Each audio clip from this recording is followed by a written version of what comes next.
জিজ্ঞেস করলাম, ভাই এখানে কি নামাজ পড়তে কেউ আসে না?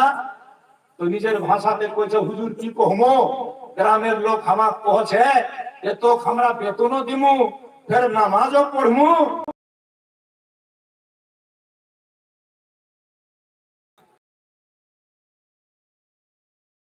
বলতে চাইছে যে তোমাকে বেতনও দিচ্ছি, ফের আমরা নামাজও পড়বো, ফের খাবারও দিচ্ছি। তোমাকে বেতন দিচ্ছি, তুমি নামাজ পড়ো, তুমি আজান দাও। আমরা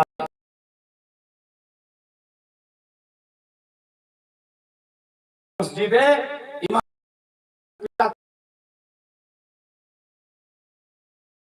আমার গুরুটাকে বলে, আরে মশাই কি বলছেন আপনি?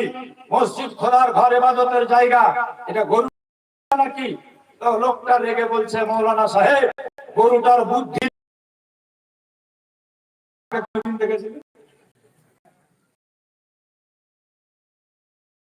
अल्लामा इकबाल बोलें, मस्जिद तो पल भर में बना ली माँ के हरारत वालों ने, मान अपना पूरा का पुराना पापी था, बरसों में नमाजी बन ना सका।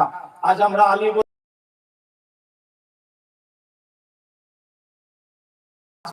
सेक्रेटरी ताके जो नामाजेर नियत जाने ना,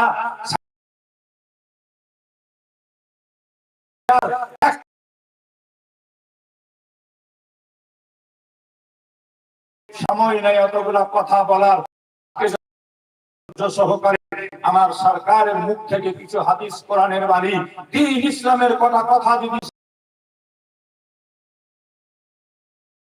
মূল্যবান সম্পদ আল্লাহ পাক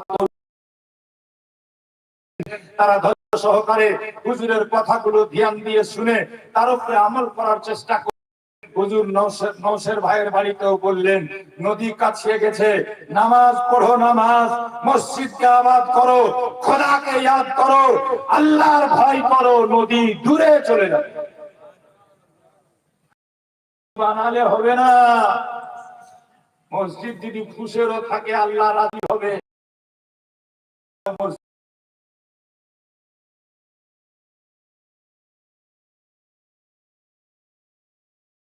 যদি নামাজি না হয়, সেই মসজিদে যদি খোদার কাছে কেটে দেয়,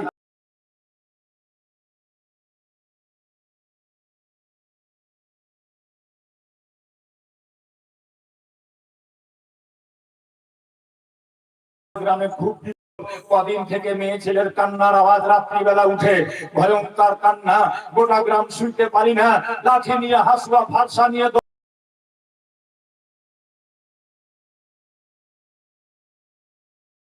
রজনীতে আপনি আল্লাহর মুসিবতকে দূর করুন। আল্লাহর ওলি মসজিদে গিয়ে তাহাজ্জুদের নামাজ পড়তে লাগলেন। রাত 12টার পর,